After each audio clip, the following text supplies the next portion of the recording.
to Sports Scope, the most influential sports talk show in the nation.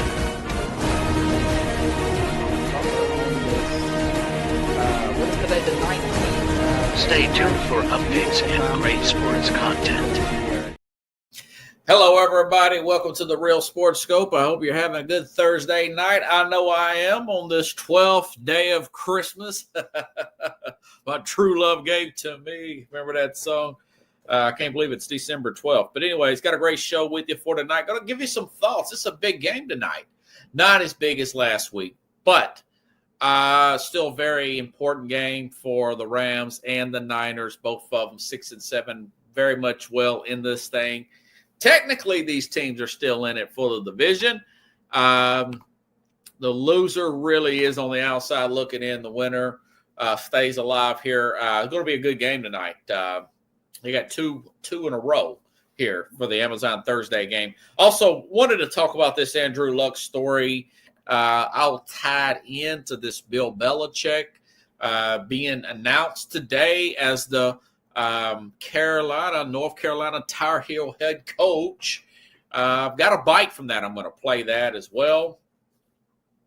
We'll get into that. And, of course, Kevin Carroll. I didn't give Kevin a reminder this morning. I sent him the link this afternoon. I was a little worried that he may have forgot, but Kevin got back to me and said, yes, he will be on. We'll talk about this college football playoff, get his thoughts on the biggest game next week, Tennessee, Ohio State.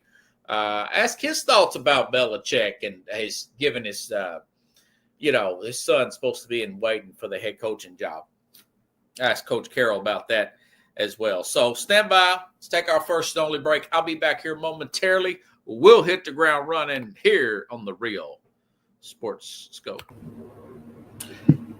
Hello, Sports Scope followers. The program has seen tremendous growth since going 5 days a week.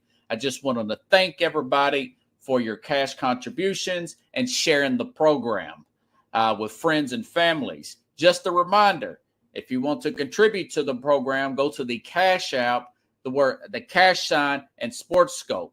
There are other ways to contribute to the program listed at the bottom of the screen. If you want to advertise on the program, go to sports, that is sports with an S, another S, Scope, SKOPE, at gmail.com, just like it's listed at the bottom of the screen. Thank you and enjoy the program. I'm Mac, CEO of National Streaming Sports and host of the Mac and Jack Sports Show.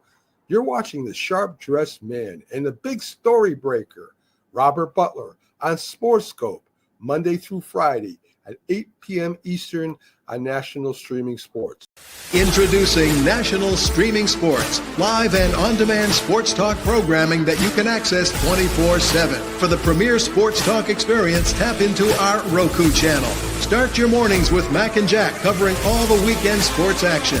Then pour a cup and enjoy all the sports you can drink on the Coffee and Sports podcast. At midday, talk sports from east to west on the Coast to Coast podcast. Followed at night by some hot girl talk with Prim and Proper Sports featuring Sonia Pearson. Talk boxing on the Gloved Fist.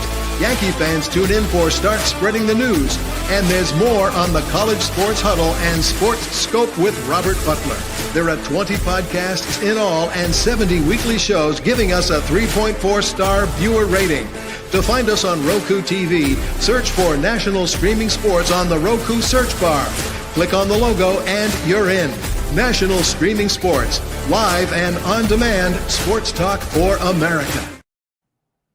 All righty then, and I'm back here live. Okay, let's give you some thoughts here for this game kicks off here. Like I said, Rams, Niners, both 6-7, still very much in the playoff hunt. Coming off two big wins. I was really surprised the Rams beat Buffalo like that, even though I knew that Buffalo has a tendency to totally just smell it in at times. They have lapses on defense, particularly their run defense. That's one thing you just cannot be bad at and expect to win a championship is run defense like Buffalo has a tendency to be sometimes. Not so much last week. It was really just their defense overall, had a blocked punt. But either way, Rams took advantage, got that win last week. That was a big, impressive win for the Rams. still somewhat in rebuild mode. Niners was a good win there. Bears, say what you want. They're a very talented team. They just need some direction.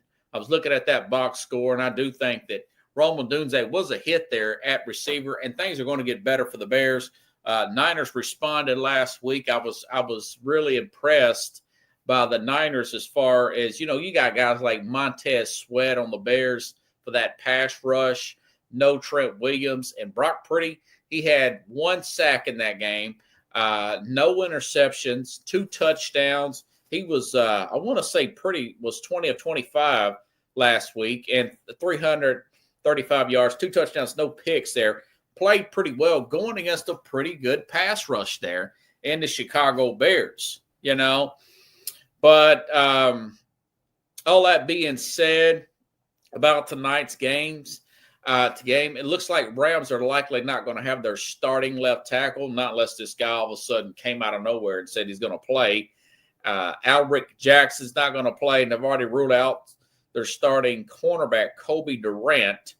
And like I said before, the Niners played well without Trent Williams last week. I know Jared Verse is pretty quick on that backside there on the edge for the Rams, their edge rusher there. I think that they're going to keep him in check. He may get a hand on Purdy, he may not. Either way, I do like the 49ers to come off and win this game tonight, 27-23, and keep their playoffs hopes alive. And, of course, the Rams, they won't be out of it, but it'll be very difficult. So we'll see. We'll see how this thing plays out, folks. Going to be a good one. Going to be a good one for those of you who have Amazon Prime. Now, me, yes, I've got Amazon, but because I have to download this show onto my upload it to the podcast and get it on all the podcasts, and I have to upload it on the X app and tag people and everything. It probably takes me 25, 30 minutes past the live part of this program to do so. I may watch a few minutes of it, and it'll be at halftime. Then I go to bed and check out what I had on my parlay, which, like I said, I think this game will probably hit the over. I think Deebo Samuel, who's been planning about getting the ball and scoring touchdowns, I think he'll get a touchdown tonight. And Kyrie Williams will probably get his anytime touchdown because that's what he does for the Rams. But we'll see. We'll see how that thing plays out. Also, folks, I got a little ahead of myself. I want to thank Keith Engel for coming on the program last night. Listen back to that interview there with Keith Engel. Man, check out Keith Engel with TGI Sports as we listened to last night. I want to say he is at 9 a.m. Eastern, but you can check TGI Sports Facebook. Check out for Keith Engel on Facebook. Let's Talk Sports. You can find him on the National Streaming Sports, Let's Talk Sports YouTube page as well, and see his interview. Keith is really good, smart guy. He does the Sunday Stream of Conscious show. He does a College Huddle show on Wednesday nights before sometime he comes on here. I think it's at 7 p.m. Eastern. So check Keith Engel up. Man, is he good. I listen to the playback every morning when I'm going to work, and got a good clip of me and him talking about Stephen Belichick and Bill Belichick and whatnot. Like I said, just a really good guest here. And the same thing for Kevin coming up here in a few minutes, Kevin Carroll. Going to talk Tennessee. And, of course, the college game, of course, the college playoff game, that game next week there with them and Ohio State. Get his questions on a few injuries and see how that thing plays out. Okay? But today, Bill Belichick was officially announced. He is the North Carolina football head coach. He looks good in blue. He looks good in that lighter blue. He looks like looks about 10 pounds lighter. Check out Bill Belichick today. Belichick today talking about his job and wanting to coach college football. Always wanted to coach in football. coaching college football, and it just never really worked out. Had some good years in the NFL, so that was okay. But this is really kind of a dream come true. I grew up in college football with my dad. As a coach at Navy for 50 years, so as a kid, all I knew was college football, and so it's great to come back home to Carolina, and back in an environment that I really grew up in. I mean, it's not the most dazzling, fiery, not a Deion Sanders type of, we're going to win we're going to do this and that. He's just Bill Belichick, which is, pretty boring, but, he looked great. I love the tie on Bill. His coloring's really good. I think that young 24-year-old's doing him a lot of good. My friends who are not single will not say that because their wives or girlfriends won't let them. Us single guys can say it and get away with it. Maybe not around my sister or my mom, but I think it's good for him. And now it's keeping him young, forever young. But anyways, Andrew Luck, I brought up Bill Belichick to tie it into to this as well. Michael Lombardi, former general manager of the NFL, also assistant there with Bill Belichick, is going to be hired as the general manager of the Tar Heels. So this has turned into a real thing here. Andrew Luck last week, and I didn't get a chance to talk about this. Andrew Luck was hired as a general manager. I know there was a story about Luck going back last year that he was going back to school, looking at getting into coaching and whatnot. Luck just abruptly, I mean, that's the only way to describe it. Andrew Luck abruptly retired from the NFL about 2 weeks before the season started. Really put them in a bad position there down in up there in Indianapolis, But anyways, so this is a big thing here, College, I read this off online here. AP News is a source here, 24/7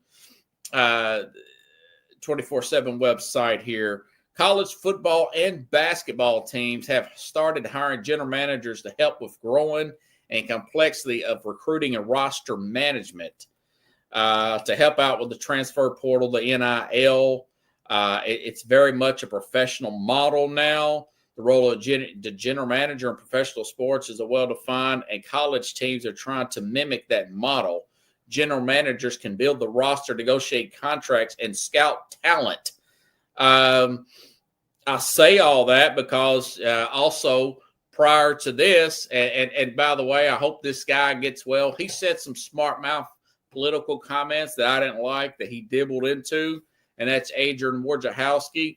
But Woj, the best newsbreaker out there, was for different outlets, whether it be ESPN. I forgot who he worked at before. I think it was Yahoo or whatever. But he has took a job in the St. Bonaventures as a general manager as well. And I'm thinking, general manager, so this has turned into a real thing. And I say also that I hope the guy, he's got prostate cancer, and I hope he gets a full recovery. He says it's in the early stages. He should be able to beat it.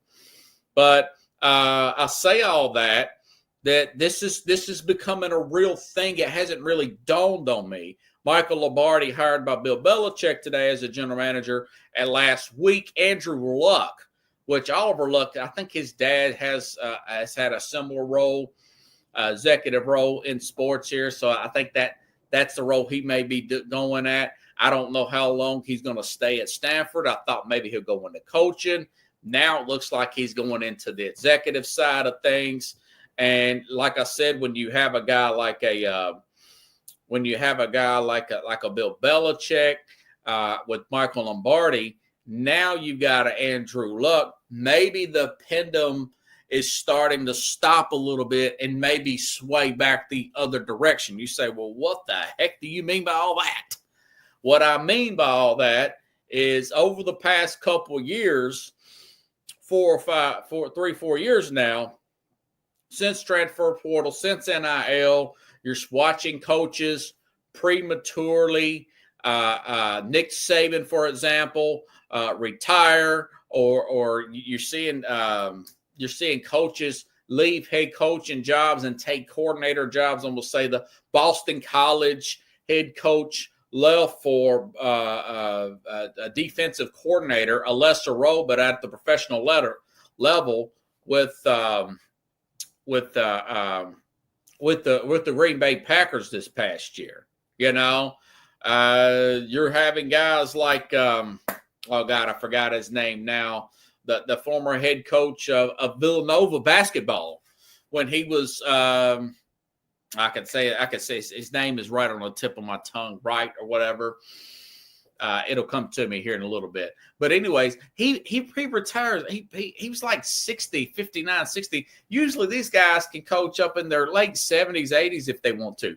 And he was doing really well. I think that he wasn't feeling this stuff, you know. I think the main was Nick Saban, because Nick Saban still had, you know, he was in the playoff here. You saw Jim Harbaugh win the championship. He's like, yeah, let me try the NFL now. Let me go. This is a good time. Plus, you know, he had some other things. But I tell you what, so I'm saying all that, but now we're starting to see things. And this is what I said 3 years ago.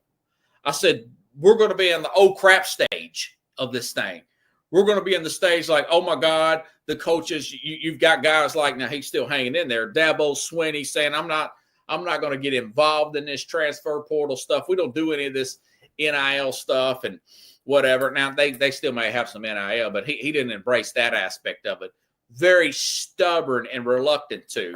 But now you're seeing Bill Belichick do this thing. You're starting to see Deion Sanders. The talks have cooled. Now, this may change, but the talks and rumors have cooled a little bit about Deion jumping to the NFL. Now, Jerry Jones is kind of hinting that maybe he'll bring back Mike McCarthy and whatnot. And maybe Deion does stay at the college game. You know, now you got Bill Belichick going back to the college game. You know, you have Andrew Luck. He could have went to the NFL. Why would he do that? So it looks like things are kind of stabling off a little bit in these, and so Chad says maybe Vrabel goes to Ohio State. My point is, I think there may be a signal there that this could be the start of college starting to settle down and coaches finally grasping the fact that this is a semi-pro league without being called a semi-pro league. If it's going to be a semi-pro league, what do you have in the pros? You have scouts. You have general managers. Now you're actually having, Chad, the title general manager. Andrew Luck, you know, his dad's Oliver Luck. His dad's, I think that might not be Oliver Luck. But his dad, because Oliver Luck was a guy involved in the Reagan administration. Anyway, his dad actually may be named Oliver. It doesn't matter. His dad was an executive and whatnot. And he's wanting to follow in those footsteps. And you got guys like that. So my thing is, things can settle down. You can get there's no salary cap as of right now. There's no salary cap in the college game. So maybe we're going to get an influx of coaches coming back to the college game with the pro model. But here's the thing. The coaches can be like Vrabel. They can be in charge of the general managers. That's been the rumor that Vrabel wanted to pick his own general manager when talked about for the Jets job. He wanted, because Jets have fired their general manager. Well, in the college game, the general manager is really not your boss. The general manager's there to help you with the money side so the coaches can coach. You know, they can help you with the NIL, the transfer, all that stuff, the money and everything, how things are getting disputed, what the players are dealing with as far as the finances, who they're dealing with as far as the NIL collective and whatnot. That stuff gets complicated. I kind of thought that that's what they would do, because the coaches want to concentrate on X's and O's and player development and all that stuff, you know. So that's interesting. So my thing is, if Belichick has some initial success, now, like I said yesterday, I'm not going against that. Yesterday I said that, you know, I think Belichick will. I think Belichick's going to do this thing for 1 year, and I think that his son is going to take over next year. Nepotism at its absolute worst, like the report that I read, that his son is supposed to be the air quote coach in waiting. And mind you, isn't it kind of odd they only signed a 3-year deal? And it came out today, folks. It came out today that he can get out of this. Bill Belichick, and I've got this off of multiple reports here. This is from ML Football, but this is pretty well sourced. Bill Belichick's UNC buyout drops from $10 million to $1 million after June 1st, which will allow him to take an NFL job before coaching a single game. Now, of course, June 1st, that means all this year's NFL jobs would be used up. Now, of course, you could say, well, technically, you know, they can go with the interim coach, I guess, and then he could sign it afterwards if he really wanted the job. More than one way to get around the situation, per se. So that's Belichick. Now, that being said, what if he does coach a few years and he has this general manager? So you kind of got the best of both worlds. You got that. And plus, I think they're going to add some guardrails to this thing. And we'll see how it works out as far as the when you can transfer and all that good stuff. And, of course, fundraisers and everything, they're also involved in that, those being the general managers. All that's not going to be left up onto the this is from Yahoo Sports. Also, Yahoo Sports says that colleges can pay as much as $20.5 million to annually to athletes annually. They're hiring general managers and capologists. This is big for college. So it's a semi-pro league. All this news broke today in regards to Belichick coming in. These guys know something we don't. Maybe that's why Luck wanted to stay with the college game's fun. This is fun. I felt like I wanted to talk college more this year than the NFL. Other than talking, you know, I love talking my Dan Campbell post-game speeches and everything. But this is Ross Dillinger from Yahoo Sports saying, like I said, soon colleges can pay as much as $20.5 million to athletes annually. They're hiring general managers. They're hiring capologists. They're creating scouting departments, and they're distributing contracts. One school took the biggest leap. UNC has the industry most seasoned pro roster manager out there in Bill Belichick. So, and also I want to remind everybody before I bring on Coach Kevin Carroll, but as of let's see, let me make sure I got this right. Division I schools to share between $20 million and $30 million in revenue with players starting in July of 2025. Okay. Schools would not be required to participate, but if they do, they would have to share revenue. They would have to share revenue with all athletes in all departments. College coaches' salaries have been increasing as well. So it's a pretty interesting thing. This all comes from the 2021 Supreme Court ruling. The NCAA could not prevent universities from paying student athletes for education-related purposes. A proposed settlement between the NCAA and the House would allow division schools to share between $20 and $30 million in revenue, which starting in July 20. Well, that's next July. So, anyways, without further delay, I want to bring back on Coach Kevin Carroll. I wanted to send you a reminder this morning. I got busy. And then I sent you that link, and I thought, man, he's going to mess around and forget, and I'm going to have to scramble for some more material to talk about. Oh, no. I didn't forget. I was looking forward to it. Yeah, and then you said, yeah, I'll be there. I'm like, yes, Coach Carroll never lets me down. He never let me down in school, and he hasn't let me down now. He didn't let me down going to the Florida game. I almost let you down when I left the game back in We weren't going anywhere. 2016, and you said don't miss the comeback, and of course we never called it a comeback. We've been there for years. Exactly. I gotta get your thoughts on this, man. Biggest news story of the day: Bill Belichick is the North Carolina football coach. Last job on earth I thought he would take. Nothing against North Carolina football. Yeah. What's your thoughts about that, man? I honestly, I was surprised. I don't know what to really think about it, but I am interested. I mean, I kind of want to see what he does with it. He's got this big 400 and something page document deal he put together. I mean, he's detail oriented, isn't he? He is very detail oriented, and that is part of why he has had some of the success he has had. So, he's got it all worked out how he's going to pay players and everything else. So, like you were saying, he got him a general manager to kind of handle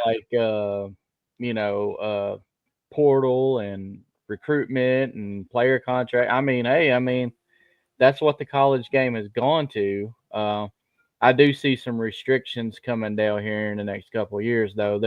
It's not going to be like a free for all like it is in the NFL. They're gonna. Well, they're even more free in college than they are in the NFL. Like, you there's can no go technical cap, and you're not signing a contract that keeps you anywhere. Like, you could get money to go somewhere, and then like the next year somebody else says, hey, we'll give you this much, and then you can leave and go there. See, that kind of stuff I believe is going to stop. But right now, I mean, it's free for all. You don't have to stay anywhere. I mean, anybody can offer you anything. I mean, they're going to put limits on it. They got to. I mean, I want to see some kind of time commitment. I don't like players just being able to leave at any whim. I mean, there should be some kind of a time commitment, whether it's a year, whether the NCAA only gives you one transfer, and then you only can transfer a second time for a coaching change. I'd be okay with that, considering what we got. I mean, you get one that you get to use however you want, and then there's another one that's there if your coach changes. I understand that's more than fair. I think that would be fair. That would be fair. Yeah. Hey, let me ask you about this. What do you think what's the draw for an Andrew Luck to take this general manager job at Stanford? And then you got Adrian Wojciechowski going back to St. Bonaventure, taking the same job. What do you think the draw of doing something like that at the college game? What's so amazing about that? The only thing I can think of is that it's just they're wanting to go into those executive positions, in sports, and they're going back to something that's familiar to them. They probably have pride with those establishments, and it's gonna, it's not going to be exactly what they would do in the NFL, but it would kind of help prepare them for a role in the NFL, and they get to do it somewhere they're comfortable. So that's pretty much what I got from it. That's what I think they're doing, So, do you think it's going to be a big thing like an NFL general manager, or developing into something where general managers are paying millions of dollars in college? Maybe they are making several hundred thousand. There's no telling what they're making now. Shoot, I bet they're already making into the millions, if I had to guess. I mean, I have no idea what they make, but if I had to guess, I bet it's somewhere in the millions. I would say somewhere probably between, 1 and 5 million, I would guess, but I don't know for sure, but it wouldn't surprise me. If it's less than that, it would surprise me. I would think it's probably somewhere in the millions. But he's supposedly in charge of fundraisers and stuff. I mean, then you're starting to creep on what athletic directors do. It's really getting wild. Chad asked, will college school schedules get regulated 5 years. I could see that with this playoff becoming. It's already sitting somewhat controversial, if you ask me. What do you think? Yeah, that's a possibility, and because you got all this stuff going on now, you got SMU, who got in. But I mean, to be fair, they were in one of the power conferences, so I mean, the toughest team on their schedule, I think, was Louisville. Yeah. But I mean, they won their games, they got in, and they're going to make it to where, like, I like the fact that they got, say, for example, one of the group of fives they got a shot, and if they win that conference, they're in. But, nobody else in that conference is going to get in. It's only going to be the conference champion. And I'm okay with one lower. I don't have to have the absolute 12 best programs. I mean, if you're around 12 or 13, then, hey, you should have been better. You should have been in the top 10. Like, if you're a Power 5 team, don't get mad if you're not in the playoffs if you wasn't ranked in the top 10. If you don't make the top 10, then, hey, you just wasn't good enough to get into the playoffs this year. Now, there's going to be one that's going to probably be out of the top 10 and get in. But if you're not, the only way you're going to solidify a spot is if you're in the top 10. So, and I like that. I like the fact. The only thing I don't like is the way the seeding is worked. The way the seeding works. Like, for example, Boise State and Arizona State should not be top 4 seeds. I mean, they're not. Yeah. That's you can be, to me, being rewarded to be conference champs. Yeah, is one thing, but to me, just making the playoffs period is that reward. You don't have to get a bye, which I think the byes are going to go away. I think they're going to expand to 16 teams, and they're going, because I think those teams who have a bye are going to see those the revenue that those home games do and the excitement around those home games, and they're going to want a first round home game. And I think that's eventually how it's going to be. They'll do away with the conference championship possibly, and then just have the highest ranked team in each conference be the conference champion. That'd be pretty cool. Yeah, and then they would seed them, from best to worst with the the top however many getting home. Yeah, first round. I just hate to expand it because then you're watering that regular season down just a little bit more. You're not. You're making it even better. Look, people said you watered down the 12, like going to 12. You watered the regular season down. What you did, no, it's not. You're right about 12. That is true. Instead of making like 4 or 5 teams regular seasons really important, now you've got 20 teams regular season means something now. Like the interesting way to look at game it, into the. You know what I'm saying? Yeah. How? When was the last time we were all talking about all these teams getting into the playoff, this many teams with a chance to win a championship this late in the season, when I'm saying 7, 8, 9 weeks. Last regular season was that. I haven't seen one that good in years. This has been the most exciting season we've had by far. I mean, and basically all we're doing is we're eliminating the conference championship games. So we're adding a home playoff game for those teams that are at the top, that won't get one, and they're not getting a bye. So really, the only difference is instead of those teams having a bye, they have a game now, and they get to play at home. You see what I'm saying? I love more home and away than neutral site games. Anyways, Coach, let me rewind the tape a little bit here.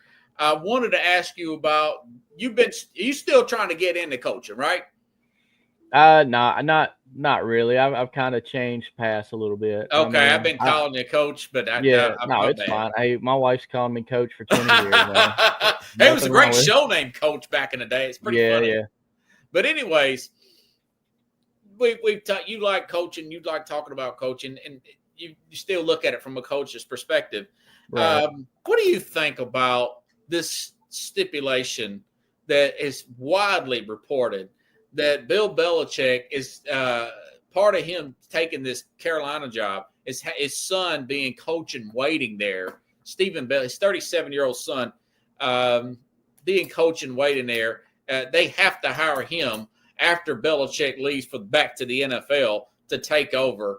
What do you think about something like that, man? It's kind of like, I'm sure he's got experience. I don't know what kind of experience he has. Well, he's but, been the coordinator for 1 year, Washington. Right. Are And you talking about in NFL? In college. Yeah, Okay, Stephen Belichick. And right. other than that, he's worked for Bill, Right. And I mean, people talk, like nepotism and everything. I mean, if North Carolina agrees to that, I mean, I don't have a problem with it. I mean, it's, they don't have to agree to it, but if that's how bad they want Bill Belichick, and I mean, as long as there's not, he's got to be coach for 5 years. I mean, they should be able to get rid of it if he doesn't get it done. I mean, if he's not successful, but I don't have a problem with it. I mean, if North Carolina agrees, if they agreed to it and that they hired him, they kind of got to stick by what they, agreed to do. So, I mean, if he was your son, man, wouldn't you want him to feel like have his own sense of? I mean, you're Bill Belichick. You got this giant Bible we're hearing about, the football Bible. Oh yeah. I wouldn't just hand my son anything like that. I don't think you grow that way, in my opinion. I mean, I'm not saying, when I say I don't have a problem with it, I'm not saying I would do it myself. I'm saying, I see from their standpoint in North Carolina, what do you think Bill Belichick feels No. like a need to help his son like that? It's like he's showing doubt that his son can't make it on his own. What's your thoughts about that aspect? I'd like to see I'd like to know what his son thinks about it, honestly. I mean, does he feel like he needs his dad to do that? Or does he feel like, he's already headed in that direction anyway? And maybe Bill just said, hey, come over here with me. I think you'll have a job in a few years anyway, but would you rather work with, maybe it's just him wanting to work with his son. I don't know. Yeah. I mean, you never know. I mean, like I said, the guy actually does have experience. So it's not like he's just pulling somebody off the street, hey, you want to coach, true. So, I mean, I don't know, Washington, I mean, they're not known for their defense. So I don't think he was going to, he probably isn't on anybody's short list for a job. So, I don't know. Yeah. I just think that Belichick putting that kind of, I just get a sense, and I said this yesterday with Keith Engel, that he's just doing this just to get his son a job. He's going to work it 1 year. And I just read this buyout thing. If he can, it's practically nothing past June the 1st of next year, this 3-year deal. He's going to set up 1 year, coach 1 season, go back to the NFL, and get his son a head coaching job. I don't know, man. I mean, the thing that makes me not believe that is this big 400 and something page manifesto he's freaking put together. I mean, it's like the way Bill Belichick thinks, and he might be right on the money. Then again, he might just be like, he might miss by a mile. But the way he thinks, if he thinks he has something figured out, he thinks this thing is going to be successful. He thinks he's bringing the innovation to this whole new college. I hope you're right. I think that's how he feels. I think he believes he is really bringing like innovation to this whole new college landscape. I think he thinks he has this thing figured out, and he believes the way that he's going to do it is going to trump everybody else. Because, like I said, I heard, I don't know what's in this thing, but I've heard that he's got in there in detail how he's going to pay players, how he's going to do this, how he's going to be able to compete with a bigger, more prestigious football school. I mean, he's got everything in this thing.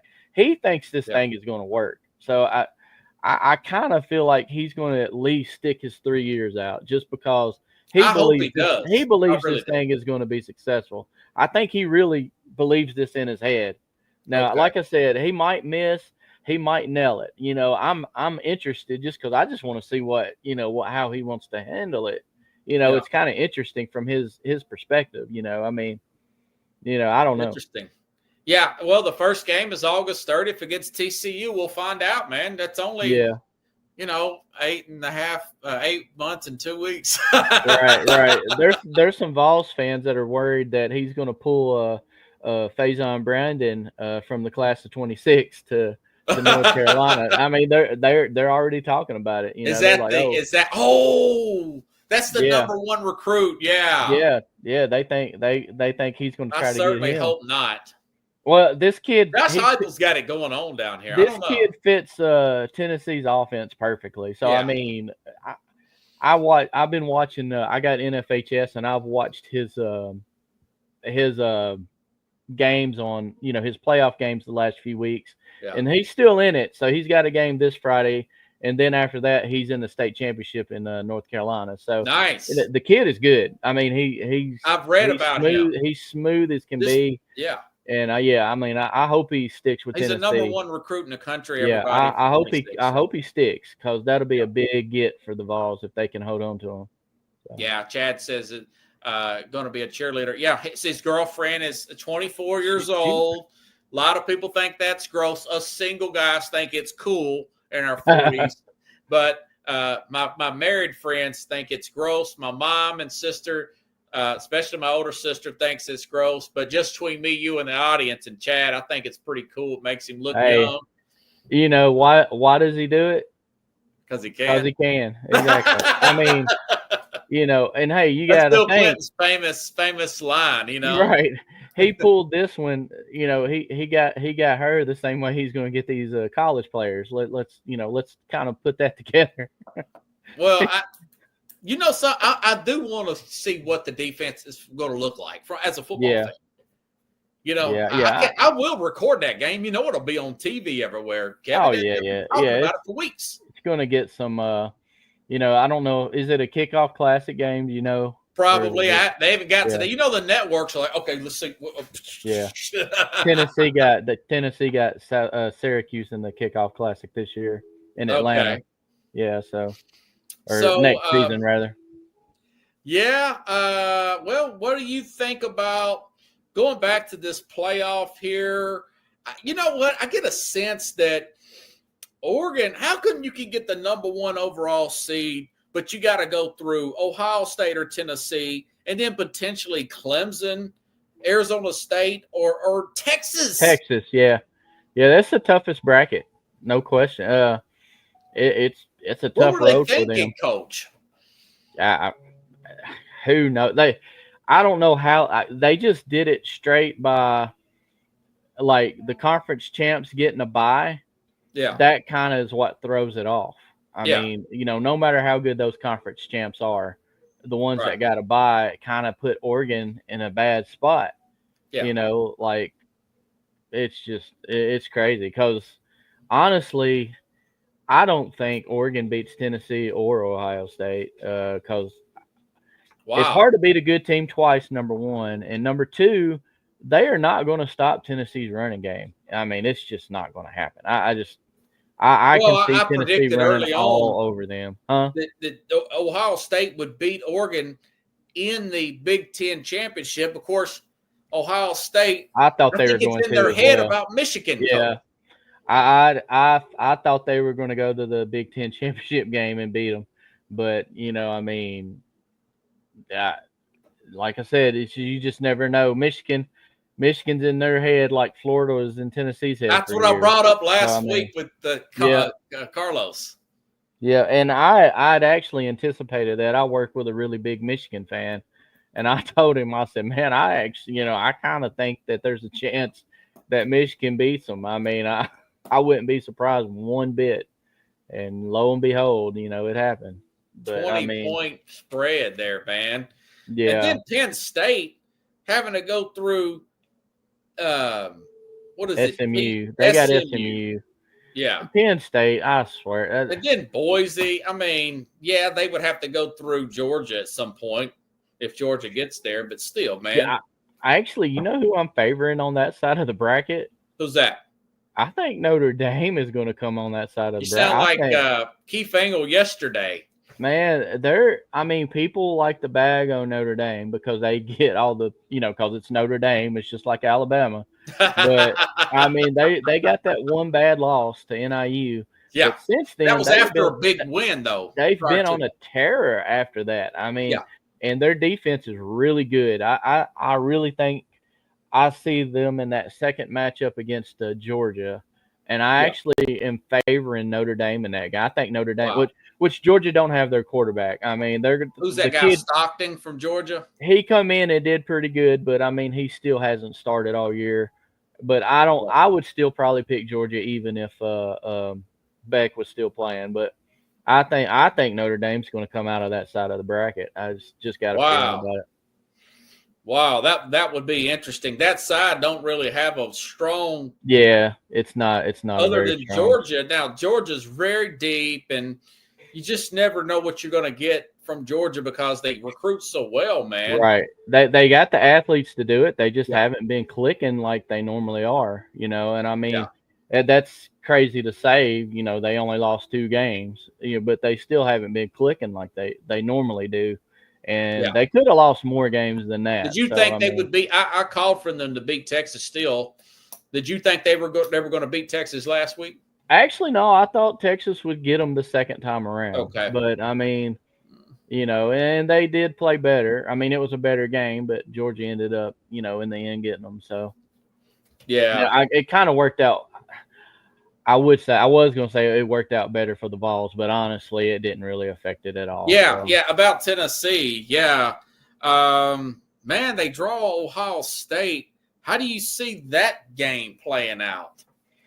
These 2 teams are so freaking they're like it's like playing a clone of each other in a way. Wow. You think so? They both can run the ball really good, and they both got really good defenses, and they're both of their offensive lines has been inconsistent at best. I mean, it's kind of like I believe Tennessee can win this game. Yes, because I think our defensive line is gonna control Ohio State. But hey, the last time I said that, they played Georgia and it didn't happen. So they couldn't get a glove on Beck. Yeah, so I don't know. I don't believe Howard is as good as Beck, but Beck hasn't played like he should be able to either. So Howard may be a little more mobile, but I think our defensive line, as long as they can get them swapped out like they've been doing, and if our defensive line is on, we should win the game. I think it's going to be a low scoring game anyway. I think I wouldn't be surprised if it's a 17-14 or 20-17 or 21-7, somewhere in that area. I mean, I don't see a lot of points being scored. I know you listen to a lot of Vols show. Go back to the Vanderbilt game. This is a big blessing in disguise, although I'd love to see Tennessee play Saturday. Yeah. Dante Thornton got hurt last in the Vanderbilt game. Any word on him? I haven't heard anything about health for players as far as health is concerned. Yeah. I've heard about like 4 receivers in the transfer portal. I don't know if you've heard that. 4 receivers, and then there's like one of the linebackers, Smith. Are they getting 4 receivers or losing? No, losing. These guys are in the transfer portal. Then you got Smith, linebacker, who's played quite a bit. I can't think of his first name. Okay. He's gotten quite a bit of game though. Then there was just a rumor the other day of Carter going in, but we definitely don't need him in the transfer portal. That's number 7, the linebacker. But I heard that rumor was shot down. I don't know what to believe, honestly. I do know those receivers are in the portal, and I know that one linebacker is in the portal. So McCoy didn't play after hamstring issue flared up during pregame. Having these weeks off, maybe that'll help Tennessee. But Heupel keeps the injury stuff under wraps pretty good. Yeah. I mean, he ain't gonna tell anybody anything. So I mean, we could show up with none of these guys or all of these guys. Yeah. He doesn't want Ohio State to have that information, so they'll know who to prepare for. But at any rate, Mike Matthews has been playing more, and I don't know if you've seen how well this kid has been blocking. But he looks like Brew McCoy out there blocking. Number 10. He's a wide receiver. Yeah. He looks like Brew McCoy. Is he kin to the Matthews family, Coach? Is he who? Is he kin to the Matthews family? You talking Bruce about like Matthews, Clay Matthews? He's no, not. no, no, no, no. He's a black kid out of Oh, Georgia. Yeah. He's not. He's I not never that. heard of him. That's why I asked. No, he was a 5-star coming out of Georgia last year. Okay. He was the top. He was one of the top recruits for Tennessee in their last recruiting class, and he hasn't been able to get on the field this year a lot. But here the last couple of weeks, he actually caught a touchdown, and like his blocking has just been off the hook. He's not very big, but he moves guys out of the way, like blocking. I didn't expect him to be that good of a blocker, and a lot of people are talking about him, but he's expected to be the big guy, coming up out of once these veterans do whatever they're going to do. So, we might see a good bit of him. And if for some reason Nico turns it on in this Ohio State game, that could be a big difference. I mean, that could be the difference of it being a close, low scoring to Tennessee pulling away. But, I don't know if he'll be able to do it. The Ohio State has a really good defense. I mean, they do. Yeah. So, we'll see how it goes. But he has the ability. I mean, maybe this is the game where he really shows what he can do. He's got, 2 weeks to study this team, see what they do. I mean, I'm looking forward to it. I'm happy about the college playoffs. It's the best game of the first weekend. Yeah, it is. That's why it's Saturday night. Yeah, that's why that one's Saturday night. Yeah. You think game day will be up in Columbus come next Saturday? Yeah, possibly. Yeah. Something, the more I think about it, I know they have one of the best receiving corps in the country at Ohio State. But Tennessee, if you look at it, Tennessee plays pretty well against got a pretty good pass rush. If he's going to sit back there and try to throw, Tennessee's pass rush should be able to get a hold of Will Howard. Look how they kept Caleb Williams in check. Yeah, they should be able to. For and Alabama. I mean, that as good as skill players as Ohio State have, they should have been a lot better than they are offensively. Like I said, against everybody. Howard, he's not bad, but he's not great. Look at what McCord did at Syracuse. He's over there just putting up video game numbers. Yeah, he is. With guys you don't even know. Put Miami out of it. Just think had they kept McCord at Ohio State, how well he could have probably done with those guys around him. They wanted that run option there. Yeah, they did. I understand that, but man, I think their offense is probably better if McCord's quarterback, but he's not the runner. So, maybe against the Tennessee, this would be where Howard being back there might be more of a benefit for him. But I look forward to it. I think it's going to be a fun game no matter what happens. Yeah, and I've heard that I can't remember. I know their center's out for the year, right? Yeah. But isn't there another offensive lineman that got injured? I think one of their tackles is out too, if I'm not mistaken.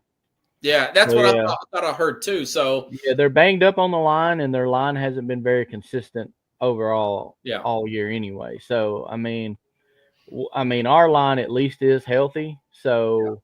Maybe we can hold up a little better, and that could be the difference in the game right there. So, I mean, we'll see. Because we've given up some stuff against other teams, and the line just looks like they're lost sometimes. So, I just hope the line shows up. Man, this is a tough game for me. I'll probably pick it next week because I don't know if we could get any hints of injuries. It is hard to pick because, like I said, they're kind of very similar. Like in the fact that both of them have good defenses, both of them's offensive lines are questionable, So and they both run the ball good. So I mean, it's you remember though Texas ran for 200-something yards on them. So if I'm not Texas, Michigan ran for 200-something yards on them. If they can do that, we should be able to do that. So. If we run for over 200 yards against them, we probably win that game. Yeah, I'm going to call that. If we run for that many yards, we probably win the game. Yeah, and it's all Tennessee. I don't have many complaints about Tennessee. I mean, they 10-2 this year. Yeah, played really well. Only thing was their turnovers. And and not being able to just Georgia, it's like they just couldn't penetrate that line at the Nah, end, they couldn't. It sucked. I'm happy. I'm happy that we got my main thing. I wanted to get to the playoffs more than anything. That was my That number was one. me too. Number two, or cherry on top, was a home playoff game. That would have been the best thing possible. That would have been the best possible for me.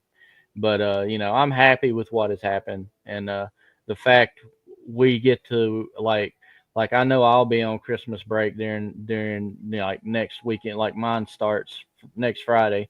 I'm off for a while. I'm off until like the 4th or 5th or something. I may that. bring you on after the game and see what you think, man. Especially if they win. Yeah, hey, either way, man. I whether win or lose, I'll be happy to be on. No problem. Yeah, buddy. I'll tell you, it's a really good one. Looking at this bracket, I couldn't tell you who. I mean, my preseason was Ohio State over Georgia. That could still happen. But Oregon, Oregon looked like world beaters. They look really good against Penn State. They beat Ohio State, but really, who else have they played? Yeah, they're legit offensively. They've got a really good offensive team. Tennessee would match up well against them. We match up really well because Vols got a very good defensive team. Plus, they run the ball. Like I do not see them stopping the Vols run at all. Yeah. I believe if the Vols can get by Ohio State, I believe they do get by Oregon, and they probably will play Texas in the semis. That would be my guess. I don't think they'd match up well against them.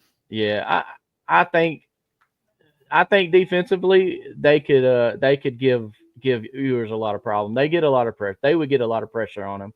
Yeah. So that would give them a chance. It's just getting into the field this year was really important because I don't see any dominant teams. Any one of these teams, I'm not going to say any one. I'm going to say there's about 4 with Tennessee in the mix that could win this whole thing. 4 or 5 teams that have a shot to win this whole thing. So any one of them could get on a hot streak and just pull it on through. So I'm real interested to see the first round how it plays out. Yeah, Mr. West Coast guy, Colin Cowherd, believe this or not, this is what he said. Yeah. He says the dark horse team to win a national championship, he thinks would be Tennessee. You're starting to get outside voices talking about He Tennessee. picked them at the first of the year. I mean, after they put up all those points against those smaller schools, he said Tennessee's going to win the championship. I mean, well, he likes their line and defensive line, and they do have a good line. They're a little thin.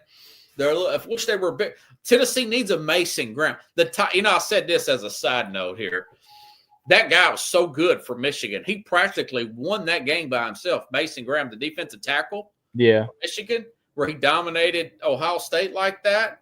I said this, if the Titans are at 4 or 5, whatever, how many ever games they lose and where they finish at, if that guy's on the board, I would draft him and potentially trade Jeffrey Simmons and get another first-round pick. I think that guy's that good. I was watching some YouTube flicks of him. Yeah. He's a poor man's Aaron Donald. I don't know if he's that talented as Aaron Donald. Well, ain't nobody as talented as right. Aaron. Nobody. Right. I mean, but he's got some of those tendencies.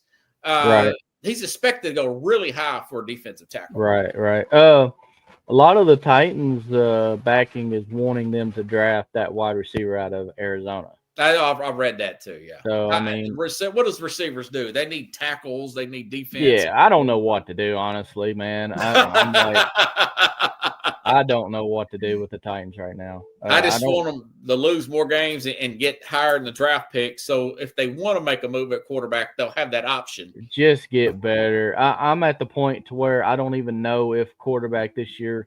Just hold on to him. And see what he does next year, and then if you want a quarterback, get one next year.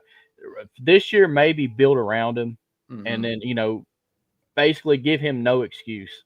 Like get a right tackle, get him another weapon or two, and if he doesn't do it next season, then hey, we got to move on. We got to find somebody else. What if Sam Darnold was a free agent coach?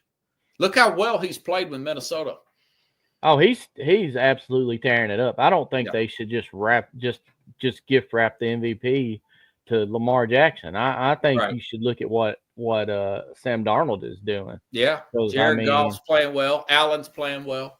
you gotta think they gotta take into consideration part of why Lamar Jackson looks so much better this year is because he's got Derrick Henry behind him. Yes, yeah. And then the team around him is really good. And I'm not taking any credit away from him. He's been playing phenomenal. He's played great ball the last 2 or 3 years. But when you make those changes to the team, you can see them on the field and you can see how it affects him. And Darnold, he is the difference. Would you look at Darnold if Minnesota right let him walk if you're Tennessee? Yeah, I guess you kind of have to. You got to at least look. You got to at least what do they say? Kick the tires anyway. You got to at least. That tire's worth kicking. Because I kind of wonder if is it the situation, the fact that he's got Jefferson? Is that why he's playing so good, or is it? Donald's just a really good coach, though, man. Remember what he got out of Dobbs? Just 2 or 3 days in the system. Yeah. So you got to wonder if Darnold is able to do the same thing somewhere else. And then how well is Kirk Cousins doing? At Atlanta, he's coming back from that Achilles, and I think it's starting to re-aggravate. Maybe. Yeah.